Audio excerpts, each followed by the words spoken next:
What really happens in the final 48 hours of life? The final 48 hours of life are something many people fear, but very few understand. Today I'm gently walking you through what truly happens in hospice during the last 2 days. So, families can be prepared, not afraid. Welcome back to MeggyHospice, where we share real, compassionate insight about end-of-life journeys. If you have a loved one in hospice, this video may bring clarity and comfort. Let's talk about it calmly, step by step. Increased sleeping. In the final 48 hours, most patients sleep much more. They may drift in and out. They may respond less. This is natural. The body is conserving energy, even if they don't respond. Hearing is believed to be one of the last senses to fade, so speak gently. Say loving words. They may still hear you. Less eating and drinking. Families often worry when their loved one stops eating, but near the end, the body no longer needs fuel the same way. Forcing food can cause discomfort.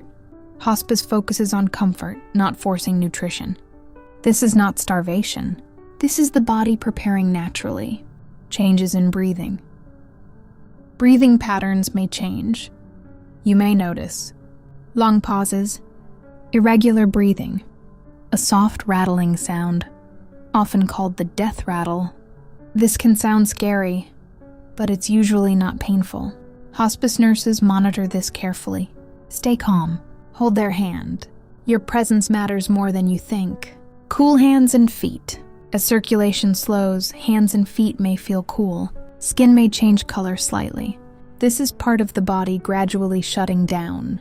Keep them warm with light blankets. Moments of clarity. Sometimes something remarkable happens. A patient who hasn't spoken in days may suddenly become alert. They may say goodbye, share a message, smile clearly. Families often describe this as a gift. These moments are precious. Lean into them. The final moments. In the very last moments, breathing slows. Pauses get longer, then gently stops. Hospice staff confirm passing with dignity and care. There is no rush, no chaos, just stillness, and often peace. One of the biggest fears families have is, are they suffering? In hospice, comfort is the priority. Pain is managed. Anxiety is managed. The goal is dignity. If you're walking this journey with someone right now, you are not alone. And if this video helped you understand what to expect, share it with someone who may need comfort. Follow MeggyHospice for compassionate guidance and real hospice stories. Because even at the end of life, love remains.